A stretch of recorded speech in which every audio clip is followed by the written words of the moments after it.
Virgilia S est un modèle de courage. Atteinte d'un cancer du sein diagnostiqué pendant sa grossesse il y a quelques mois, la présentatrice météo de BFM TV a partagé un bouleversant message sur son compte Instagram ce jeudi 29 juin 2023.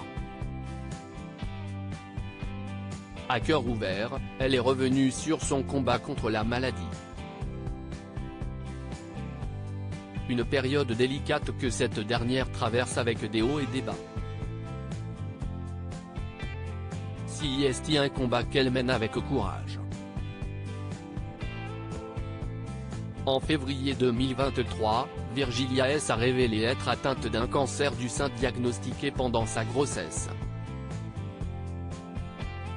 Maman d'une petite Léna Rose depuis mars dernier, la présentatrice météo de BFM TV donne de temps à autre de ses nouvelles via ses réseaux sociaux. Ce jeudi 29 juin, la journaliste a d'ailleurs partagé un post très poignant dans lequel elle se livre sur cette dure épreuve. Je voulais prendre un moment pour vous expliquer pourquoi j'ai été un peu absente ces derniers temps, débute-t-elle. Avant de renchérir. Comme vous le savez peut-être déjà, j'ai été diagnostiquée d'un cancer du sein de plus il y a près de 6 mois, alors que j'étais enceinte. Bien que je reste généralement positive et que j'essaie de ne pas laisser transparaître mes moments de faiblesse afin de ne pas vous inquiéter. Se voulant sincère, Virgilia S a dévoilé ses ressentis du moment à sa communauté. Je veux être aussi honnête et partager avec vous mes sentiments et les défis auxquels je suis confrontée.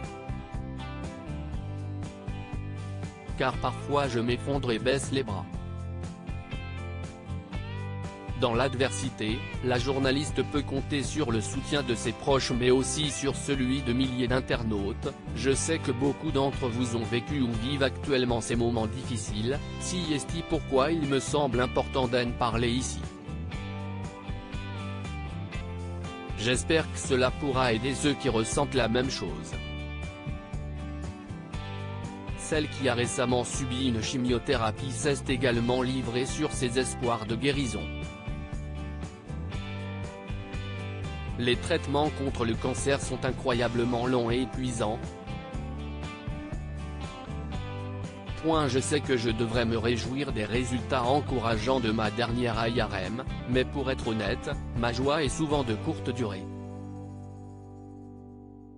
Et de se livrer sur les effets secondaires de son traitement, je me dis, mais heureusement en fait que le traitement fonctionne et réduit la taille de la tumeur, compte tenu de ce qu'il me fait subir physiquement, que ce soit la perte des cheveux, la fatigue ou les douleurs horribles. Des séquelles qui lui sont difficiles à vivre, parfois après les séances de chimio, j'ai vraiment cru que j'allais mourir tellement j'étais mal en point. Je ne suis ni infaillible ni superwoman et parfois, il m'est difficile de voir la lumière au bout de ce long tunnel. Mais je fais tout mon possible pour trouver la force nécessaire pour traverser cette épreuve et continuer à apprécier chaque instant de la vie que j'aime tant.